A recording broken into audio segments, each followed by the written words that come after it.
Well, thank you so much for coming. This is the meeting to talk about all things green. And that can mean a lot of things. So it can mean things like green space. It can mean things like being environmentally sustainable and resilient.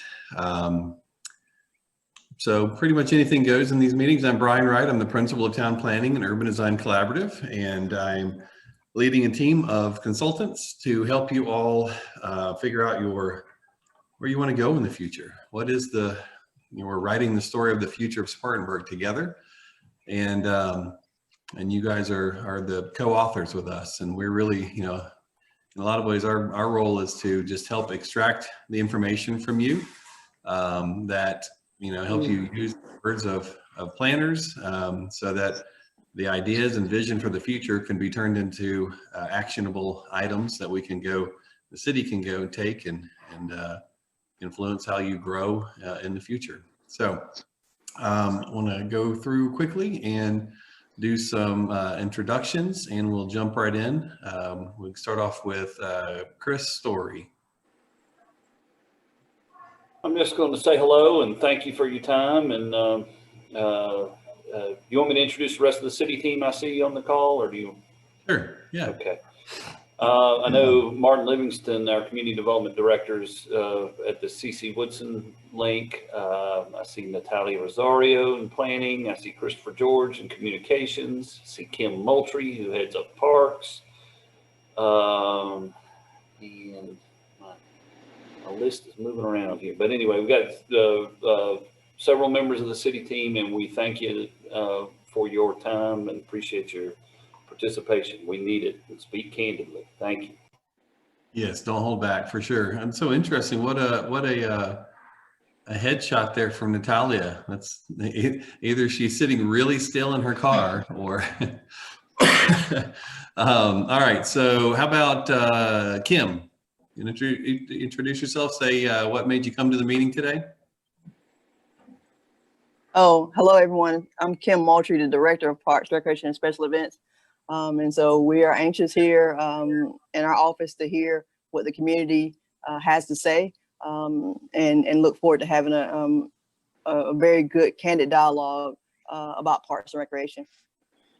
Awesome. How about Ingrid? Yep. Hello. Hey, Ingrid, can you tell us who you are and why you decided to come today? And Ingrid, if you've not heard yet, I think you were drawn as the winner for last night's meeting. Is that correct? Oh, I was in a meeting last night with y'all. So I'm just I'm just a community member, and I'm just interested in green space and animal issues. Great. All right. Tony. I'm a community member, neighborhood president of South Converse neighborhood, and I'm just oh, sorry. There you go. Yeah. Sorry about that. I accidentally muted okay. you. Okay. I'm interested to see, have my input for the future of Spartanburg. Thanks, Tony. Let's see. How about Tamika? Tamika Thompson, parent and wife here in Spartanburg, and also we just spend a lot of time in all the parks and outdoors, especially right now. So just kind of looking to see what the ideas are. Great. And Sherry? Unmute. All right, Stephen. Here I am. Oh, wait, there you go. I am. I'm sorry. No worries. I'm Sherry Barrett with Upstate Forever. I'm a land policy manager, and I'm here really as an extension of the last meeting. That it's hard to really draw a line because development is can be green as well. Great, Stephen. Yeah, I've been at several of these meetings. I'm just really interested in where the future of Spartanburg is going to go, and as I'm outdoor enthusiast, so parks are definitely part of that. Great. Daryl? I'm just a community member who's kind of curious about all of this and wanted to be a part of it. Thank you. And Cara. I just work for the city, so I'm just wanting to see what everyone says on this. Great. Chris?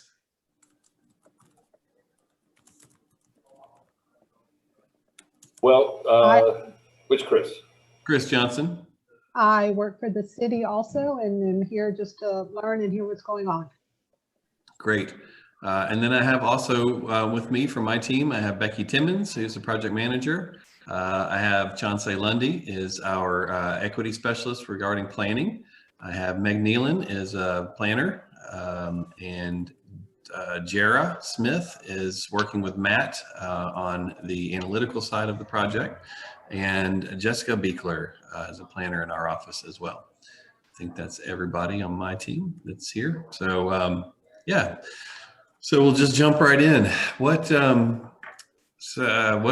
it going with all things green? What does that mean to you? What are you interested in? Is it green space? Or do you guys think of yourself as a sustainable city, that's important to you? And so green means sustainable.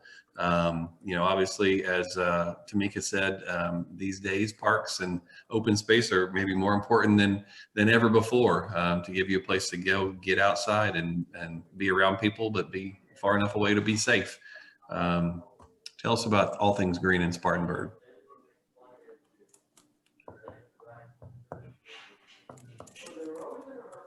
Ingrid, do you have a dog park for your dog to go to? There is a dog park there down by the rail trail. And I'm not sure how much room, that the city being confined has for more green space. Yeah, that's a great point. It's hard. You guys have built out a lot over the years, and don't really have room to spread. So that's an excellent observation. We were noticing that ourselves. Everybody, this is Natalia. Rosario's one of the city planners. Brian, you just mentioned dog parks. We do have just the one dog park.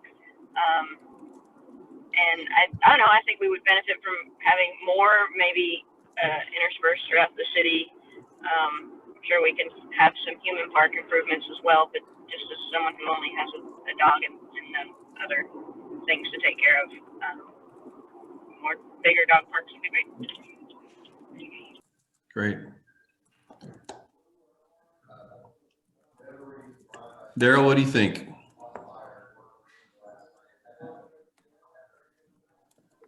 I'd say one of the things I would like to see, and this may sound kind of strange, but I would love to see like a topiary garden.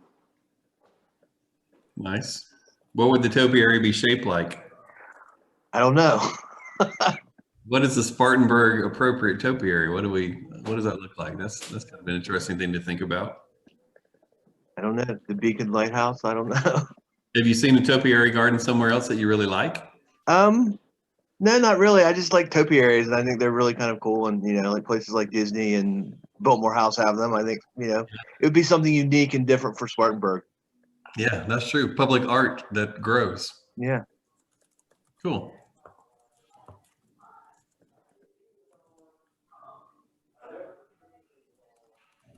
So where are you guys on the spectrum with sustainability? Is that something that's important to the city? Are you talking about that regularly? Are you doing, focus on alternative energy and sustainable stormwater practices and all of that stuff? You have any green roofs in the city?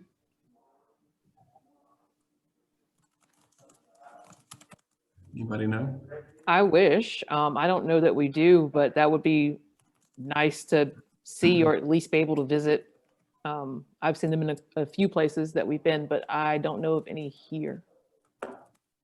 Are there any LEED certified buildings? Anybody? There are a few. They're mostly the newer civic buildings that have been built in maybe the last decade. I know that the George Business School downtown is LEED certified.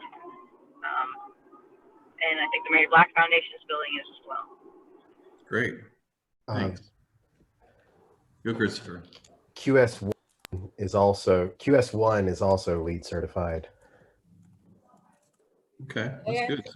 To the green infrastructure outside of green roofs, what about like rain gardens or bioswales, things that exist in the street network or like in small parks that help with drainage? Is that something that's been incorporated throughout the city? Yeah, that's a great question. That anecdote about that, I don't know if most people know this, but the streetscape along the front of the county administration building that's across from the auditorium is actually a bioswale, but it hasn't been properly cared for, so it's likely not doing its job correctly. So there's probably room for education in this community as to what all these things are and how to care for them. Is there any type of flooding issue, not even if it's catastrophic flooding, but like nuisance flooding issues that exist within the communities? Yes, I mean there have been there are portions of Lawson's Fork Creek corridor that have experienced some property damage in recent storms. But they are areas that developed decades and decades ago. But with the increased severity of some of the storm events we've seen, we have had some properties flood. Yeah, I noticed there's a lot of little slivers of seems like unbuildable land that's green along the railroad tracks. Is that part of your open space network? Do you guys conceive of it that way? Yeah, they're bigger for stuff like say they did the box. They could get one more in here, and they could buy all of TV. How do you use one of the wires inside that box? Here's someone, but where are we hearing them from? I don't know. Looks like everybody's muted except for you and me. Interesting. Oh, it's Matt. So I can also answer that question, kind of. I don't think we conceive of it as part of the open space network, but you make a good point. The way that it's laid out, it essentially forms an existing open space network that isn't really, utilized, kept in terms of there's no path to walk through it or use it, but it's there. I ran a model a few years ago on just taking a look at open space, vacant properties along the railroad and utility right of ways, and it kind of does form a network along the Fair Forest and I forget the other creek. I forgot it. So anyway, yes, there's an existing green network that's not being utilized to the fullest. Great. I noticed that there was it looks like a big historic house over, where was it? There's a bunch of land around it, but it looks like the house, at least from the image that I saw, may not be occupied right now. Sorry, I know I'm not giving a good description of where it is. Is it on the north side by VCOM? Yes. Yes, so that's a historic house. I forget its name, but it was restored inside and out. I think originally maybe the purpose was going to be to put some offices in there. I don't know if that's happened.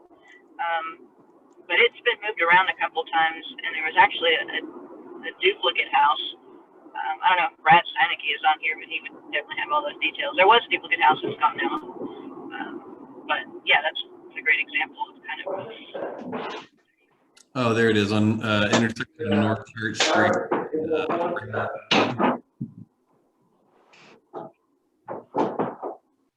Okay.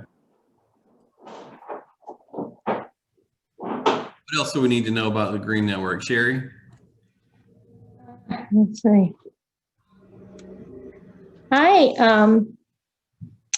have not really been involved too much. I wanted to speak to the idea of a green infrastructure plan, and which really gets integrates so many things about, you know, where to direct growth, where to preserve land, where to create park space and open space. And I think there's a lot of opportunity, you know, to consider that in this kind of comprehensive planning effort. You know, I know y'all, it's not your job to develop a green infrastructure plan, but to sort of maybe identify that as an opportunity not to be overlooked, and that is something in all of these sort of sub-planning processes that feed into a comprehensive plan over the long term, how to maybe prioritize that for Spartanburg, especially if the, you know, if there are issues that you identify that could help, a green infrastructure plan could help find solutions. That's great, thank you. As we talk about equity, I think it might have been covered a little bit in the last meeting, but if you take like a 10,000-foot view of the existing and planned green infrastructure, so parks, trails, everything, and you overlay either census tracts and income or race data, you see that they're even in the plans, they're mostly planned within whiter, wealthier neighborhoods. So this is a good opportunity to take a close look at how we plan or don't plan for green infrastructure in certain neighborhoods and the need for that. Because just an example, Highland has 22 acres or more of city-owned green space that we're not fully leveraging, but part of their master plan is to you know, utilize that in a way that helps the community. But there's other options throughout the city in similar neighborhoods that kind of seemed overlooked maybe. So. Great, thank you. I have a question about tree canopy in the city. Recently I was involved in some studies in Greenville, and like you say, Natalia, overlaying some of these, the loss of tree canopy and lack of tree canopy, and looking at that from an equity standpoint, it's really can be very eye-opening. And again, I think it could help prioritize greater investment in some of the neighborhoods that I mentioned before. Yes.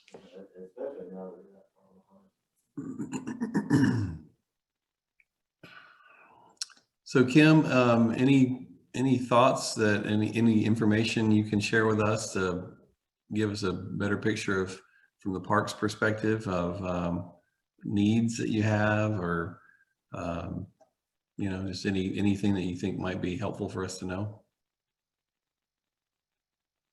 Nope. Can you unmute, Kim? A couple of things. I was asked a question earlier in Parks and Recreation, what kind of metric we use when looking at park spaces, where they should be located. So there are a couple of things that we use. Kaboom, which is a national play advocate, produces a map of play, which also shows us kind of what Natalia was speaking about, which shows us play deserts and identifies areas where there are a lack of safe play spaces in communities. And then the National Recreation and Parks Association has a long-term initiative. It's called the 10-minute walk, which basically says that communities look to have play spaces, green spaces, trails, those type things within 10-minute walks of their residents. Like I said, this is a long-term initiative planned out to maybe 2050, but always having that thought in our minds when we look at new places for play spaces and activities in the city. Yeah. Well, and I would say too, and I understand the desire to not be too lofty in our goals, but you know, you think about a 10-minute walk for average American adult, that's a half a mile walk. And when you're a kid, that's like a mile, you know, and so you try to think about, you know, maybe if the kid's on the bike or you got them in a wagon or something, you're going to drag them over there. But it's certainly better than it being, you know, only drivable. We always like to use a 5-minute walk as an increment because we know that people will pretty readily walk 5 minutes. But again, that's an even loftier goal to do that. But in new development, if you've got new development going on, you can, it's a little bit easier to program that kind of into a development. Wondering about, you know, one of the things that we focus on when we work on comprehensive plans is, you know, there's always this, in all comprehensive plans, there's this idea of the future land use map. And the way that we think about that, instead of just focusing on land use, which really isn't all that descriptive of a way to think about your future, or a good way to obtain a future that you want, we actually think about it in what we call a growth and conservation map. And so it's like, where do you grow? You know, where do you want to grow? How much do you want to grow? And what does that growth look and feel like? And you know, it's a much more kind of sophisticated way to think about that, you know, that future use. But obviously a part of that map, as I said, is the conservation part. And you know, we obviously would always start with the areas that we, you know, are already conserved. And then we look at, are there other areas that you might want to think about conserving, and adding to that protected open space land? Because a lot of places we work, there's a lot of green on the map if you look at open space, but when you realize that, you know, at the whim of the owner, it could be a development, you know, tomorrow, then it's a little bit startling. People sometimes aren't as protected as they think they are. So I just wanted to point out like some things that we've noticed as a family trying to be outdoors and in spaces. So like with POW on the rail trail, you can ride the bikes around there, but in order to get the bikes, they're not something that the children can use. And I've actually noticed that throughout many, many cities. I don't know if there's an alternative situation for that, but it's everybody in the family is not always 18 and over. So if you want to take a family ride, that's kind of not an option for you with the rail trail system, unless you already have your own bikes, which not everybody does. We didn't until COVID happened. And I have friends who have children who are neurodiverse, and at the playgrounds, we often find there might be a swing available for a neurodiverse child, and maybe one ramp. But after that, your options are very, very limited on play. There's also not a lot of playgrounds here that have shade, which if you have any type of just skin condition or aversion to heat, period, your playtime is gone from 15 minutes to maybe 10 minutes. And it gets shorter and shorter as the kids are like, ugh, it's hot. I don't want to be out here. They don't care that there's water fountains there. They don't care that their friends is there. If they are overheated, they are done. And for a parent that's trying to get that, you know, few minutes of get your energy out, it's really hard to do that in the spaces where there's not shade, either available through trees or sun sails, anything would be an option. And we also are really, and I spoke about this earlier, really in need of a playground that centers preteens and teenagers, because once you reach a certain age here, you're just not interested in the current playgrounds that are presented. Even if it was like a outdoor ninja type obstacle course or American Warrior style type of thing that older families could be involved in, that would be amazing to see, because honestly, you know, about 9-10 is where we're seeing, particularly in our family, where the kids are just not interested in going to the playground. It's kind of a last resort option. Yeah, those are great ideas. Actually, I'm going to do some research on cutting edge, state of the art play areas for teens, what that looks like these days. While we've got Well, we've got Kim on here. Kim, did you hear in the last meeting we talked about adventure playgrounds, some of these more dangerous options? You guys open to that in Spartanburg? Yeah, I have heard of those, and one of the playground companies that actually put in the playground in downtown, they do have some of those options, and we recognize also that older youth having something that's inviting to them, a play space where they can go and age of 10 or 12. Those are on our list of things that we know to look into as we look to move forward to put in new playgrounds. Great. Maybe Kim or Chris Story can address this, but as we're moving the fire department and the police department more towards Wofford Street and Forest, towards the northwestern part of the city, is there any plan for green spaces or playgrounds in that area?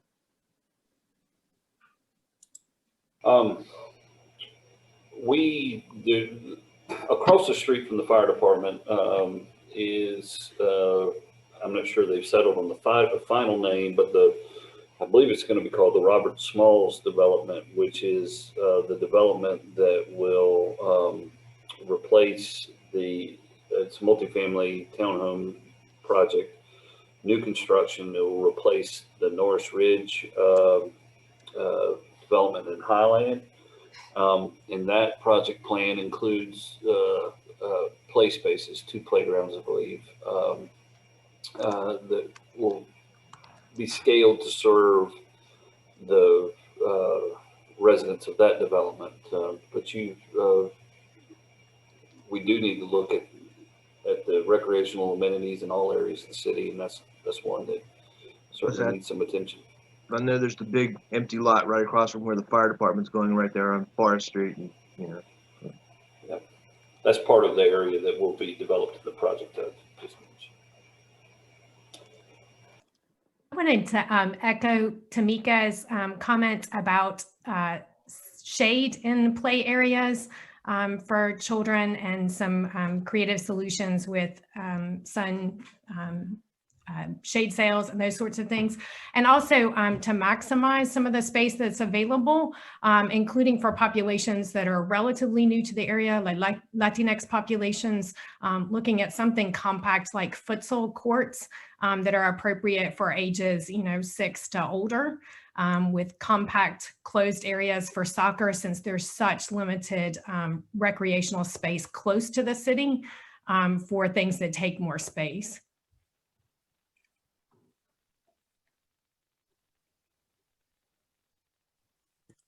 That's great.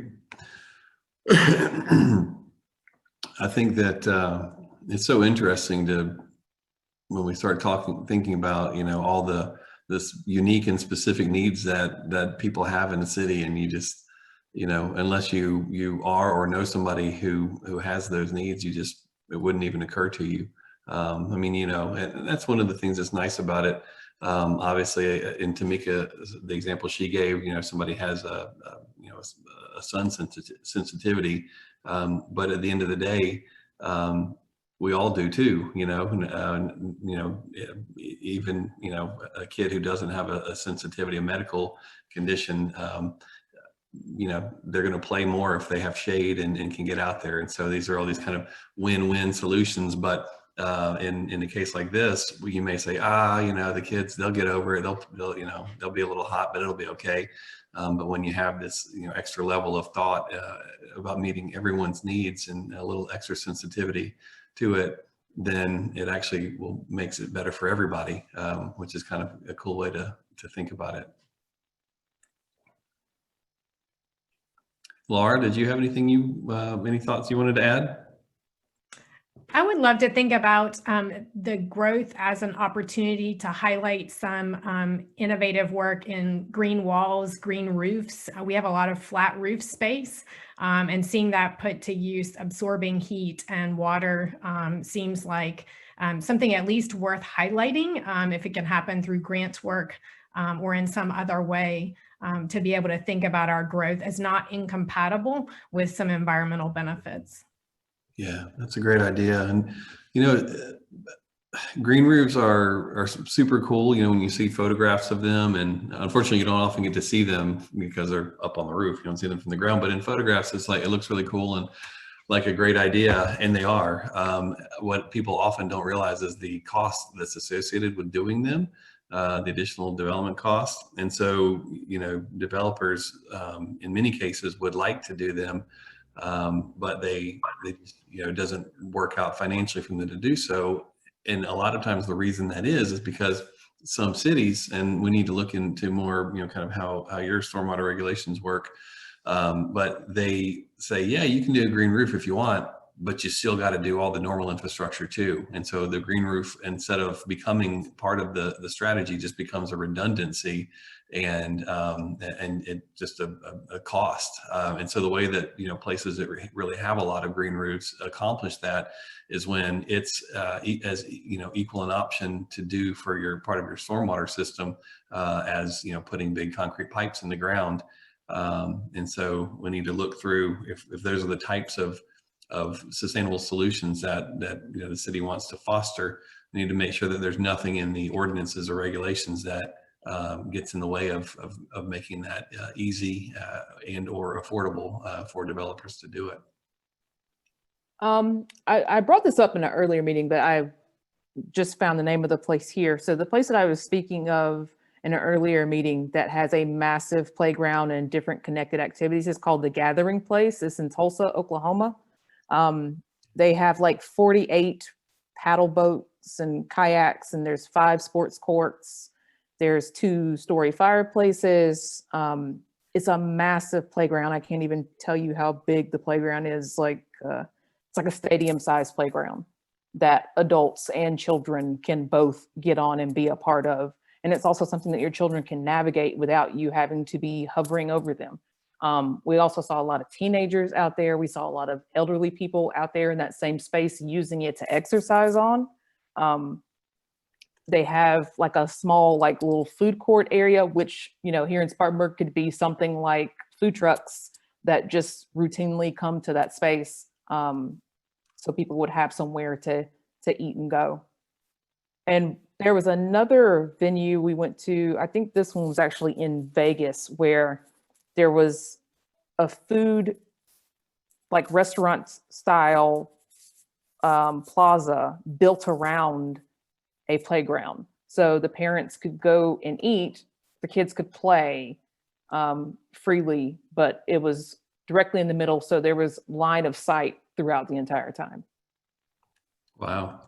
That's really cool. And that's, you know, these places where, you know, I mean, if you think about playgrounds are fun and it's great to go do stuff with your kids and be outside and all that, but, you know, sometimes you just want to do, you know, grown-up stuff too. And so when you can combine those two things, where you can be out and, you know, like we'll see, sometimes we'll have like a park that's actually doesn't have a street between the building and the park, and so the kids can kind of free flow all the way back. There could be a, you know, coffee shop or something in the buildings that are, you know, the park is adjacent to, and so mom and dad, whoever, can sit out there, have their coffee, chat with friends. The kids can run, you know, and do all that, and so you have the best of both worlds, and the shops or restaurants that are adjacent to the park and the play areas benefit from the parents coming there because they're kids. And so it's just this great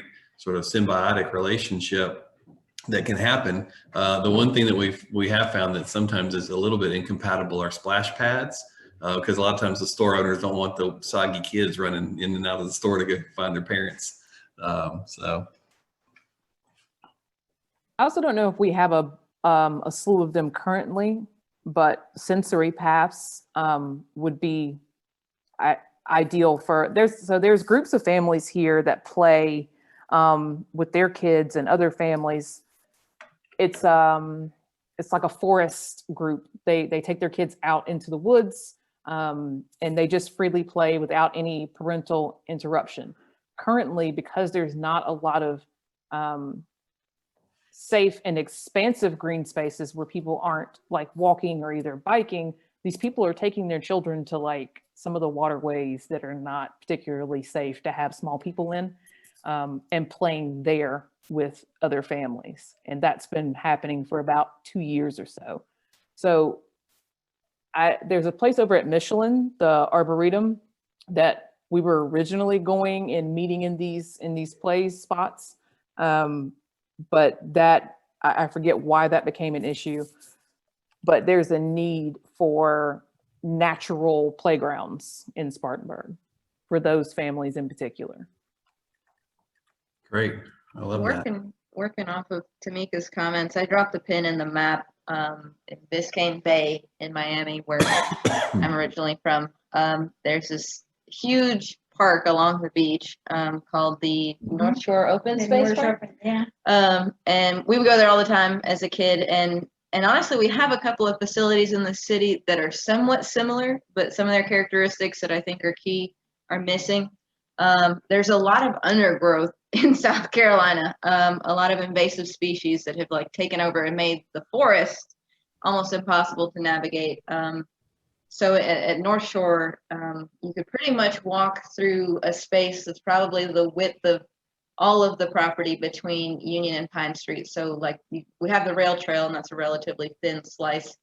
But essentially you could navigate that entire area pretty freely, and the trees, and it may just be a specific kind of tree that grows down there. But at their full growth, their boughs were so low, a kid like me could like climb up and play in them. And that's always been like my ideal park. And there weren't even paved trails within them. It was just like sand trails or dirt trails where people just walk through, and really simplistic exercise equipment, like just like pull-up bars. And I used to love those as a kid, and people would just like run through the park and exercise there. Anyway, it's unique, and that's something to think about. Awesome. Yeah, that's a great idea. And you know, it's funny how certain themes come up when we work in places, and I don't know if it's just I get an idea stuck in my head and I can't let it go, but we were working in a community recently, and they had these areas that were sort of emotionally sensitive to them. They said, you know, sort of stay away. There's no development needs to happen over here and over in this other site. And there were these goat farms that had been there for a long time. And so the joke was about the goats and the goat farm. And I thought they were kidding with me when they said, stay away from the goat farms. And I was laughing, and they're like, what are you laughing at? We're serious. So, oh, my bad.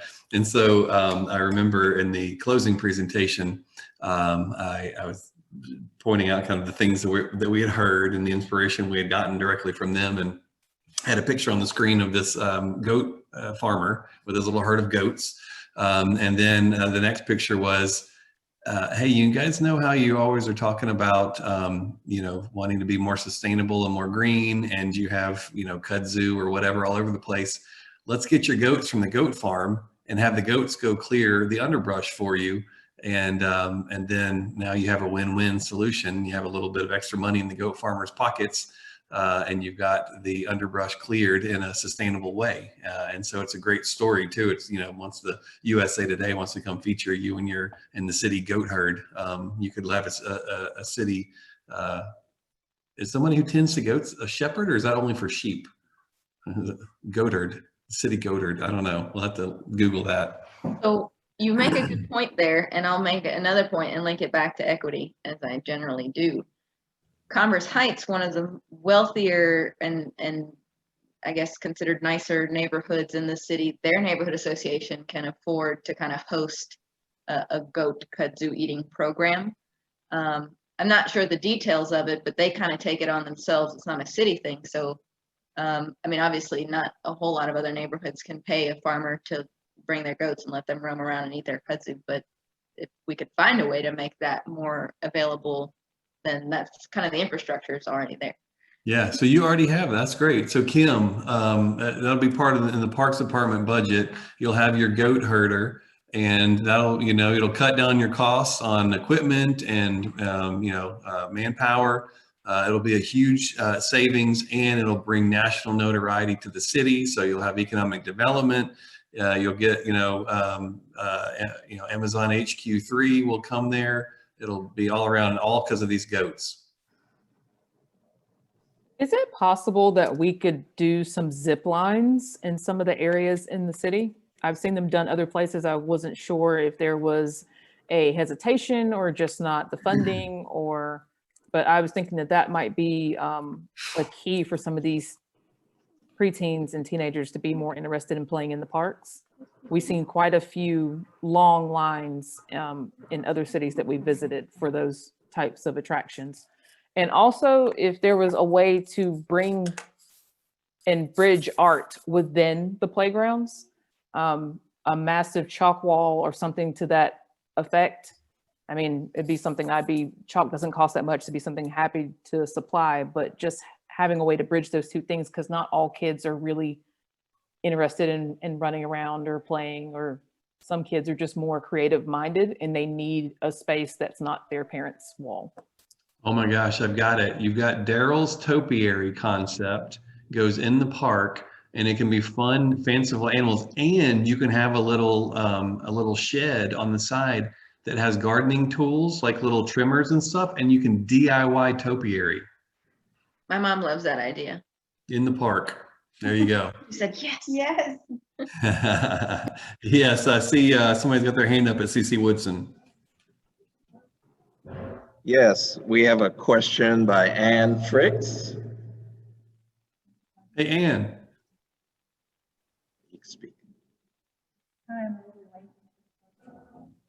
We can't hear you. Can you hear me now? Can you hear me now? Not yet. A little closer. How about that? Can you hear me now? We can hear Martin very well, but we can't hear you. Oh, can you hear me now? Let's try it. Go. Yes, there we go. Okay, my question is, first off, I'm a little bit late to the program, but what happened to all the money in the hospital? I mean, I hear a lot of problem with funding. Oh, the hospitality tax was passed years ago, and all that money was supposed to go to Parks and Recreation. Great. Do we have something in the piggy bank left over? So the question is, could the accommodations tax and the hospitality tax pay for some of these ideas? Chris. We do fund a lot of our Parks and Recreation program out of hospitality tax. I think when the city's hospitality tax was initiated, it was not the county's hospitality tax, and perhaps that's a point of confusion. When the county adopted their hospitality tax, they dedicated it specifically to parks. The city has had a hospitality tax since 1998, and it has been more broadly used for a number of different things. But it is the primary funding source that is funding the new Dr. T.K. Gregg rec center that includes 2 pools and various other recreational amenities. So it does fund a lot of Parks and Recreation programming. But anybody that's interested in what's going on with the city's dollars can certainly check out all of our financial reports and budgets are on our website. Awesome. Thank you. You have a city pool. Is that what you just said? Yes, we have, I guess we have 3 pools now, right, Kim? We have an outdoor pool at the CC Woodson Center, and we have 2 indoor pools in the Dr. T.K. Gregg Center on the north side. That's correct, Chris. Wow, that's great. You don't see in many cities we work in these days, city pools. So that's really cool. And do those pools have lifeguards? Okay. Yes. So I'm thinking, as we look at some of these out of the box ideas, some of the things that are a little bit more daring, if you will, like an adventure playground or zip line kind of things in parks and whatever. I wonder if there's ever a non-aquatic lifeguard position in some places. That seems like an interesting concept. Maybe it could be the goat farmer. He could sort of have a dual purpose when he's not herding the goats. They do have those at Grants Park in Chicago for some of the play areas that are a little bit more adventurous. Cool. Keep the little bitty kids from wandering in when they wander off, and just make sure things are safe. Yeah. Well, and you know, one of the things too that helps a lot is when cities are deciding where to put parks and open spaces, it's often just sort of what land they happen to have, or sort of the easiest thing to do, or low hanging fruit. It's not necessarily because it's the best location for something. And one of the concepts that we like to incorporate is this idea of what's called CPTED, which is crime prevention through environmental design. But it also works for other things, like just keep an eye out on the kids. So if somebody, is being unsafe, somebody can say, hey, you may want to not do that. Or if somebody gets hurt, there can be somebody there to help out. And so things like, I remember we were working in one neighborhood on it was a low-income neighborhood, doing a master plan for that neighborhood. And they said, there's nowhere for the kids to play basketball. And we said, okay, cool. So how about some basketball courts? And they said, that's fine, but don't just stick it over there in the back where nobody's looking at it. Actually feature it, put it in the middle. And so, having houses that face onto it, where front porches are looking onto the basketball courts and stuff. And so then if, anybody gets hurt or anybody gets up to mischief, they know that somebody's watching out and is gonna, call them down, just like they used to do back in the day. And so some of those kind of things, may make it where you don't need to have a lifeguard on land, but being thoughtful about that can help with a multitude of issues that sometimes come from open space. And how do you keep it safe?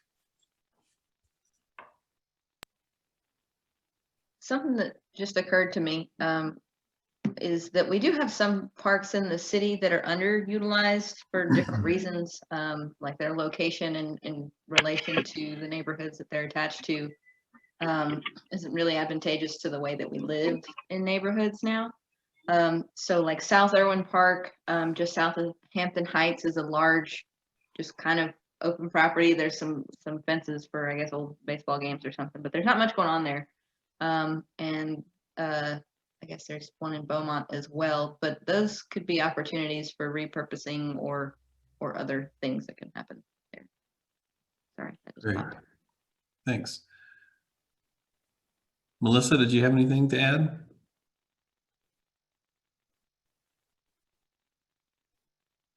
You're muted. There you go. No, I'm sorry. I had another meeting and I'm driving now, so I'm just kind of listening, trying to catch up. No worries, no worries. I see, is that Maddie from the meeting earlier with the extra D's, or is that, I don't know how to pronounce that one. You have any thoughts to add? M-A-D-D-D. Rodriguez, the mad artist. Oh, mad artist. Oh, okay. Awesome. There is a playground that's over, I think it's behind the church. It's like across the street from Barnes and Noble. Natalia, you might know what I'm talking about. It's like super tiny. St. Matthew's Park? Yeah. Is that what it's called? Yeah, and Kim, correct me if I'm wrong, is that not, I don't know if that's a city park or is it? It is a city park. Okay. Okay. That's one that we have been to, and it was one that my kids felt that they enjoyed the least. There is just, I don't know, maybe I think it's like size-wise, it's just super tiny. It doesn't inspire play. It's just like a bunch of metal bars. It lacks a lot of imagination. And then you go to something comparative to like Asheville Highway and play at the park over there, and it's a night and day difference.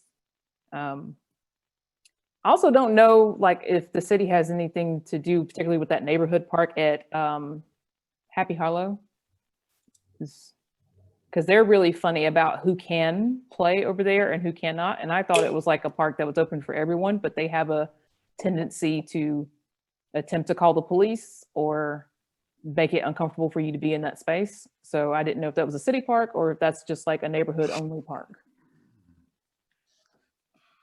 That's a city park. No. It absolutely, that's what you described to me is unacceptable. We need to we need to know the specifics about a situation like that. That's entirely unacceptable. That's a public park. So would we reach out to and Kim? Tamika, to that point, in all of our parks, there are park rule signage, and there is a parks hotline. On that signage, there's a number that you can call, and that number will send over a voicemail to our parks manager and other city staff. Thank you so much for that, because that has Certainly. been a reoccurring issue. And I know a lot of families have stopped playing at that park in particular because of that. Yeah, it is a neighborhood park, but that park is owned and managed by the city. Is there a park curfew? Our parks are open dawn until dusk. So I'm wondering, just kind of back to some of the stuff that Tamika was saying before, you know, kids, especially as they get older, tend to hang out even after dusk. And so I wonder if there's, you know, such a thing as an appropriate and a safe way to do an after dark park. It's, you know, well lit probably, but just somewhere where you don't have to kind of shut it down. I mean, I know basketball courts and stuff that have lights tend to go well into the night, but that might be something interesting to look at too, because, you know, oftentimes when kids get up to the most mischief is once the sun goes down, and now we've said, well, the places that are meant for people to come and gather, you got to leave those. And so now you're going to go into places where we probably don't want you to be. So something to think about. I have a question about Duncan Park Lake. There are possibilities of opening it up for more use, particularly fishing. I understand that history has been explored in Next Door Neighbor and other apps. I'm a resident of Duncan Park, and I love seeing people fishing and enjoying the time outdoors in that way. But there is extensive signage saying not to, that seems to date back to a time of particularly racialized exclusions around space. I'm not sure if that's true, but that's what's been said. And I would love to see the lake have more safe use. How big is that lake? There are probably people more qualified than me to answer that. I don't know. I mean, the whole parkland is about 13 acres, I believe, but that's not all lake. But I mean, the short answer is the lake is plenty large enough to have, I mean, I'd always hoped we'd one day have some fishing dock, you know, 1 or 2 points that folks could fish from that would have trash receptacles and attendants and that kind of thing that would support that. And then also, I think we could have active use on the water with paddle boats and kayaks. I think it could be a beautiful place. It is a beautiful place, but I think it could be a more enjoyed beautiful place. Yeah, and the reason I was asking is I remember when I was younger, there was a relatively small, we called it a lake, it was called Star Lake, but it was more of a pond nearly. And we would go there and, you know, just to look at the ducks or, you know, try to catch a turtle or, you know, maybe to fish. But I remember very distinctly, there would always be people there with a bucket and they would be catching fish and they would take the fish home with them. And it was like Sunday dinner. And it wasn't Sunday dinner just for fun. It was Sunday dinner because they needed it. And so, you know, really looking at some interesting ways. We talk about community gardens as ways to provide food to people who are in need. You know, I don't know if the lake is big enough or is clean enough for people to eat the fish out of it. But might be something to consider some as we're looking at some concepts, and maybe even it's not the lake, but what if we in Spartanburg set up a model aquaponics program or something like that, that one of the universities got tied into. And so we're growing, fresh fruits and vegetables, as well as the tilapia that are part of that closed system. And those are going into those neighborhood markets that we talked about that are starting to solve our food desert problems, and then teaching kids about, all of these ideas of, how to do the sustainability and the growing of food, the students. Chris, can I ask, some of the properties that are available throughout the city, if you purchase one of those properties, does it have to be for a home? Is a community garden an option? You mean like residential lots that the city has? Some of them are, yes. Yeah. No, I mean, there's certainly community gardens are an option. In fact, there's been various experimentation in some neighborhood-based community gardens. There's one in the part of downtown that has been the most successful, most well-sustained, actively used over time. But I know there was an effort on the north side to do a community garden that had some. I don't think it went as well as folks hoped. But yeah, there's lots of space for community gardens. I think they make a great use for a vacant residential lot within a neighborhood. And we have plenty of those. So sure, yeah.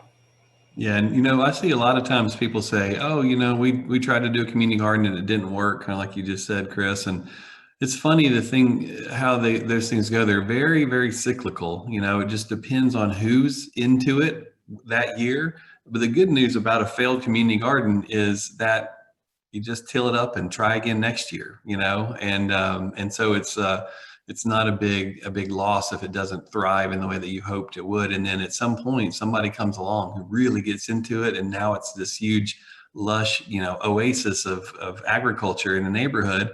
And then at some point, that person, fades out, and then maybe it goes fallow again. And so there's some, a lot of sort of trial and error when it comes to community gardens getting them to stick.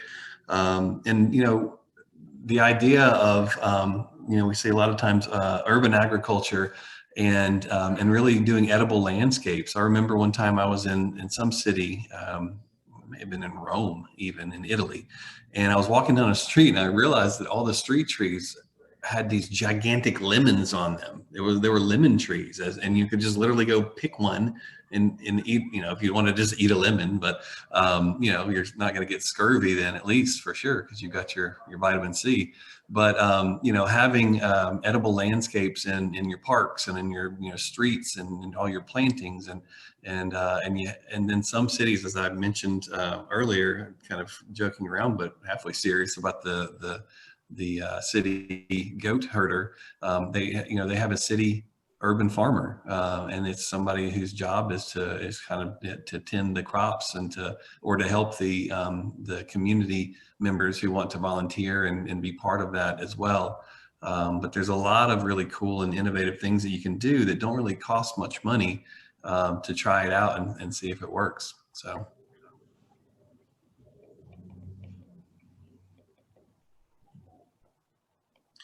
All right, how are we doing on time back here? Are we over yet? We always are over by the time I think about it. What does that mean, yes or no? Well, I said yes, we're over. Okay. We're over by a couple minutes. Okay. All right. Anybody else have any final thoughts? Awesome. Well, I appreciate everybody joining us this afternoon and throughout the day, those who've come to the other sessions as well. And just want to invite you all to continue to participate throughout this. It's never too late if you have a thought or an idea to come back and share it. You can jump in on the Open Studio Zoom link that stays open from 9 in the morning till 9 at night. There will be somebody there to greet you. Then we have meetings tomorrow. Becky, what time are those meetings tomorrow? What are those topics? At 10 a.m., we're going to talk about living in Spartanburg. So that's going to be about housing and neighborhoods. And then at 2 p.m., we're going to talk about what makes Spartanburg. So that's going to be things like arts, culture, history, and heritage. Great. All right. Well, everybody go have a great Friday night. We will be here working One hard. more drawing. Oh, Yep, we got another another drawing. Oh, sorry. I keep forgetting that. The most exciting part of the day or of the meeting. Are we ready? Yes. So the prizes we have a $25 QT gift cards. We have 2 of them. So we'll be making two drawings at this time. First winner is Meg Nealon, and second winner. Meg's a consultant, so you could draw another one. Okay, so draw another one. The next one, Sherry Barrett. Hey. All right, I'll take it. Tony Sutton. All right, Tony. So Sherry Barrett and Tony Sutton are the winners. Good job. Thank you. Tamika, you're going to get one of these days. I just know it. I'm just here for the info. By the way, can somebody tell me what QT is? Quick Trip. The It's a gas station. The greatest gas station of all time. Got it. Over the I was cleanest. thinking- Palatial. I was just thinking y'all had a special way of saying cutie, you know, like you're talking about those little oranges or whatever, cuties. So, all right. Thank you so much, everybody. We will be around if you need us. Otherwise, we'll keep on working. Good night.